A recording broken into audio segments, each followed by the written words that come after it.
नमस्कार दर्शकों, अभी हमारे साथ मौजूद हैं जाट एजुकेशन सोसाइटी द्वारा संचालित जाट कॉलेज के पूर्व प्राचार्य डॉक्टर आई.एस. दलाल, जिनसे हम बातचीत करेंगे। ऐसा आप सब जानते हैं कि पीछे जो है जाट एजुकेशन सोसाइटी के कॉलेजियम के इलेक्शन हुए थे, जिसमें बहुत सारे मेंबर्स जो हैं जीते हैं। अब जो है प्रधान पद की दौड़ शुरू हो चुकी है। उसी के मद्देनजर आज हम पहुंचे हैं डॉक्टर आई.एस. दलाल के पास और उनसे जानेंगे। सबसे पहले डॉक्टर साहब, आपका बहुत बहुत स्वागत है हमारे चैनल पर।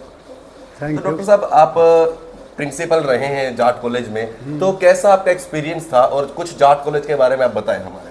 देखिए, ऐसे है कि मैं तो जाट कॉलेज में पहले तो लगा लेक्चरर लगा मैं 1 जुलाई 1967 सॉरी, और 8 सितंबर 1991 तक मैं लेक्चरर रहा। फिर 9 सितंबर 1991 से 30 जून 2003 तक मैं प्रिंसिपल रहा, परमानेंट प्रिंसिपल रहा। मेरा जो टेन्योर है उसके अंदर बहुत ही पीसफुल, बहुत ही डिसिप्लिन, हर प्रकार से एजुकेशन में वैसे स्पोर्ट्स में ऑल राउंड जो है कॉलेज ने प्रोग्रेस की। उस समय नेक की टीम आई, यूजीसी से जो एक आती है और वो कॉलेज को ग्रेडिंग करती है। उस ग्रेडिंग में जाट कॉलेज को पूरे हरियाणा में नंबर 2 का स्थान मिला, और उसके ही आधार पर यूजीसी ने 3 पहले कॉलेजों को फर्स्ट, सेकंड, थर्ड, क्योंकि हमारा सेकंड था, 1-1 करोड़ रुपए की ग्रांट दी कॉलेज के डेवलपमेंट के लिए।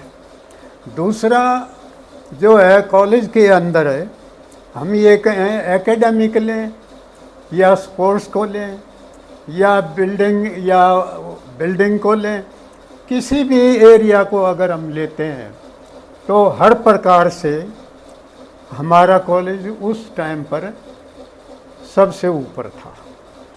और जाट कॉलेज की विशेषकर साइंस ब्रांच वो बहुत ही एक तरह से आगे थी। एक बार तो ऐसे हुआ कि और कॉलेजों में एडमिशन नहीं हुआ साइंस में, तो हरियाणा के कई कॉलेजों से, जैसे सीआरए कॉलेज सोनीपत है, एक जो है कॉलेज जो है हिसार का है मानव आदानंद कॉलेज, एक जो है सोना कॉलेज है, वहाँ जो सरप्लस स्टाफ हुआ उसको यहाँ पर, क्योंकि स्ट्रेंथ ज़्यादा थी, उसको यहाँ पर ट्रांसफ़र किया गया। उसके अलावा कॉलेज जो है उस टाइम पर, जैसे मैं ऐसा मानता हूँ कि प्रिंसिपल और प्रेसिडेंट वो 2 आदमी न होकर के 1 आदमी होता है।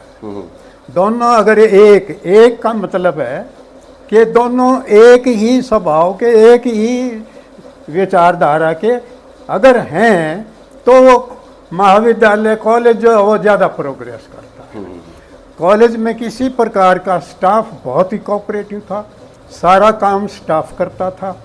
अलग अलग बिल्डिंग की कमेटी है, स्पोर्ट्स कमेटी है, या और देखभाल की कोई कमेटी है, हर तरह की कमेटी पहले ही सेशन के शुरू में बना दी जाती थी, और वो कमेटी बहुत ही ईमानदारी से काम करती थी। मेरे टाइम में शायद ही कोई आर्ट्स साइंस में तो कोई ये नहीं कि कोई टीचर क्लास मिस करता हो।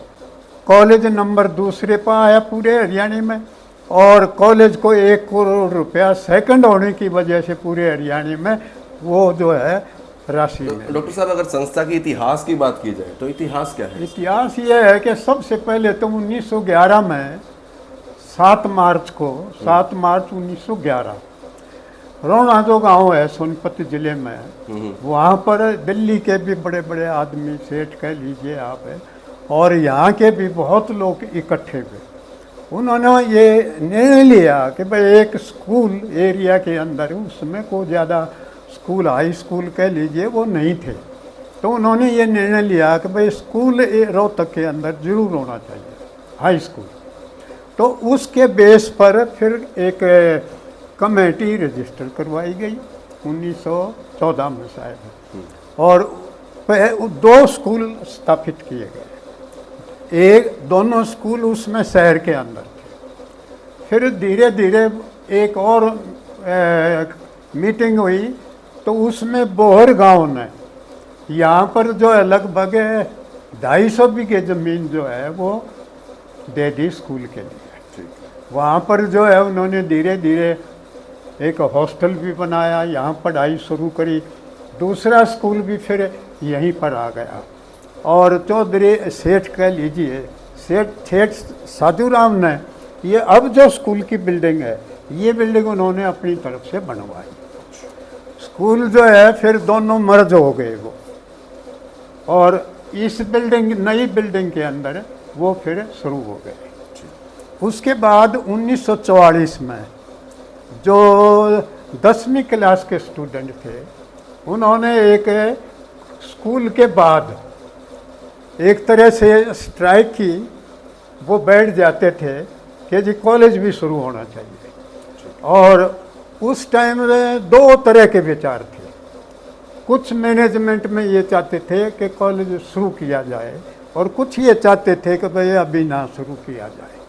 लेकिन आखिर में वो शुरू किया गया, और जाट कॉलेज उसी बिल्डिंग के फ्रंट साइड में वहाँ पर शुरू हो गया 1944 में। ये इसकी इतिहास है। तो डॉक्टर साहब, उसके अलावा उस टाइम पर मैं भी स्टूडेंट था। मैं 1959 में मैट्रिक करके कॉलेज में आ गया था, जाट कॉलेज में। मैंने जाट कॉलेज से बीए किया, ईएड किया, लेकिन एमए क्योंकि यहाँ पर नहीं थी भी, तो उनकी सीट बहुत ही कम थी, यूनिवर्सिटी भी नहीं थी उस टाइम पर। तो मैंने एमए किया मेरिट कॉलेज मेरिट से, और उस टाइम यूनिवर्सिटी थी आगरा, आगरा यूनिवर्सिटी थी। और मैं जैसे बताया मैंने, 1 जुलाई 1967 को मैंने एज लेक्चरर ज्वाइन किया। ठीक है। मेरा पीरियड सबसे बढ़िया रहा। जैसे मैं बताऊं आपको, 3 ऐसे काम थे जो लगता था कि ये शायद ही हो पाए। सीवर लाइन जो थी पावर हाउस तक थी, यहाँ से मैंने कॉलेज तक ले गया, हॉस्टल तक, और उसका सारा खर्चा चौधरी भूपेंद्र सिंह हुड्डा उसमें एमपी थे, उन्होंने जो है अपने फंड से वो पे किया। दूसरा ऐसा है, जितनी भी कॉलेज की जो लैंड थी उसकी पूरी बाउंड्री वॉल, क्योंकि इधर देव कॉलोनी थी, दूसरी तरफ भी कॉलोनी थी, परली तरफ यूनिवर्सिटी थी दूसरे साइड। तो पूरी जितनी भी लैंड है कॉलेज की, उसकी पूरी की बाउंड्री करवाई, क्योंकि ये था लोग आगे बढ़ रहे जाएं और वो दब जाए, तो इस हिसाब से पूरी बाउंड्री कराई। तीसरा एक इंडोर स्टेडियम जो यूजीसी कॉलेजेस को नहीं देती थी, यूनिवर्सिटी को देती थी, तो यूनिवर्सिटी से मैंने इस हिसाब से लिखवाया, और इनको ये इंडोर स्टेडियम दिया जाए। वो हमारे को मिला, और उसका 25 लाख रुपया तो यूजीसी ने दिया। अच्छा। और बाकी कोई लगभग 75-80 लाख है वो कॉलेज ने लगा है। 1 करोड़ से ऊपर उसकी लागत कुछ आई। तो डॉक्टर साहब, अगर आपके टेन्योर के दौरान की बात की जाए, तो उस दौरान में कौन सी मैनेजमेंट, किसकी मैनेजमेंट आपको ज़्यादा बेटर लगी? मेरे टाइम में मैं 12 साल रहा, तो एक सबसे पहले तो 2 टर्म, दोनों ही टर्म चौधरी जो है राज सिंह नांदल जी की रही, वो प्रधान रहे। बाकी पूरी मैनेजमेंट तो होती है, वाइस प्रेसिडेंट हो रहा है, लेकिन प्रधान वो थे। 3 साल की टर्म उनकी पूरी थी। पहली टर्म में उनका 1 ही साल हुआ था, तब मेरी अपॉइंटमेंट एज प्रिंसिपल हुई थी। तो 2 साल तो उनके रह रहे थे, 2 तो वो हो गए, दूसरी टर्म के 3 हो गए, और 4 साल एडमिनिस्ट्रेटर रहा।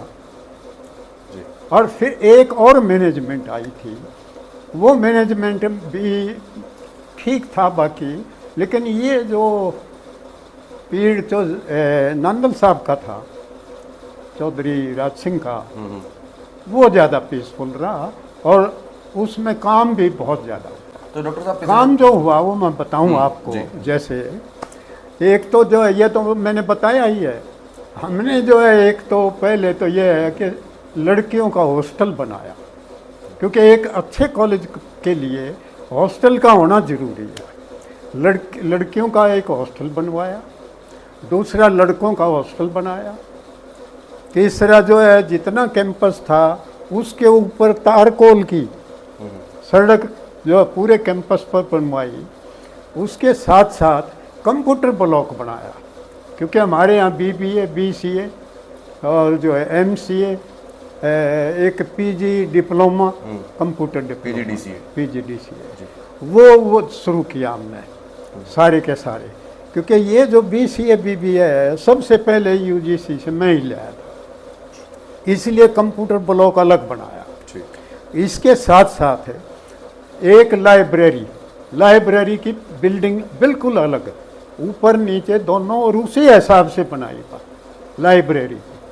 फिर एक आर्ट्स ब्लॉक बनाया, क्योंकि पुरानी जो बिल्डिंग थी एक आर्ट्स ब्लॉक था एक साइंस ब्लॉक था वो पुरानी हो गई थी, उनकी मरम्मत भी खूब करवाई, लेकिन फिर भी वो काम नहीं कर रही थी फिर भी हमने उनकी मरम्मत करा के उस टाइम तो वो चलती ठीक काम किया।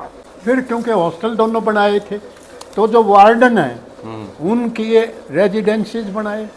नॉन टीचिंग में जैसे कभी कोई कागज़ की ज़रूरत है या कोई अचानक कोई ऑफिसर आ जाए तो वहाँ का जो स्टाफ था उनके लिए भी मकान बनाए। बैंक आप देखते हैं, बैंक का वहाँ पर उसकी बिल्डिंग बनवाई। इस तरह से जो बनाया उसके साथ साथ एक गेस्ट हाउस भी बनाया। कोई भी गेस्ट आ जाए रात को रुके तो वो बिल्कुल गेस्ट हाउस की तरह से बनाया। स्पोर्ट्स के अंदर पहले जो है कॉलेज को जनरल ट्रॉफी नहीं मिलती थी। जनरल ट्रॉफी होती है तो सारे गेम्स में किसके पॉइंट ज़्यादा है उसको यूनिवर्सिटी की ओर से जनरल ट्रॉफी दी जाती है। तब मेरे 4 साल के बाद ये भी मिलनी शुरू हुई।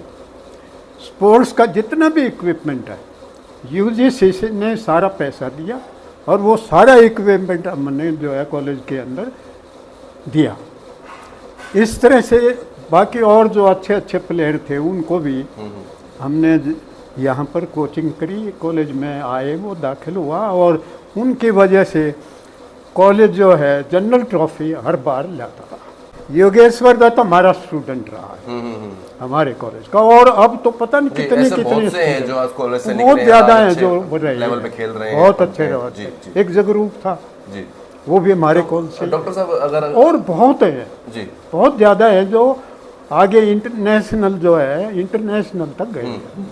तो डॉक्टर साहब अभी की बात करें, साहब जानते हैं कि पिछले काफी समय से चुनाव नहीं हुए थे संस्थाओं के, अब हो रहे हैं, तो अब जो चुनाव चल रहे हैं इनको आप किस प्रकार से देखते हैं? देखो इस प्रकार से हम तो यही है कि पीछे तो ये नंदल साहब भी हैं उनमें से जिनके बारे में तो हमें पता है, हम कह सकते हैं। बाकी और तो वो जो है उनके बारे में तो मैं क्या कहूँ अब, लेकिन उनके साथ कोई कभी वो तो हुआ नहीं है ऐसा, ठीक है कि नहीं। हाँ, ये एज जो है एडमिनिस्ट्रेटर पूरा ही स्टाफ पसंद करता है। किसी कॉलेज में आप चले जाओ, जाट कॉलेज के अलावा हर आदमी इनको ही की प्रशंसा करता मिलेगा। तो यानी कि राज सिंह नांदल जो है एक अच्छे कैंडिडेट हैं, अच्छे कैंडिडेट, बहुत ही अच्छे कैंडिडेट। तो और जनता को आप मैसेज देना चाहेंगे इनको लेकर के? जैसे ना वो तो जो है ये तो लोगों पर है वैसे तो जी। बाकी ये मैं तो यही कह सकूँ कि वो बहुत अच्छे एक इंसान है, बहुत ही अच्छे। वो प्रेसिडेंट 2 बार रह चुके हैं, वो बहुत ही अच्छा काम हुआ है, सब खुश रहे हैं और बहुत ही ज़्यादा उस समय में काम हुआ है जी, जी।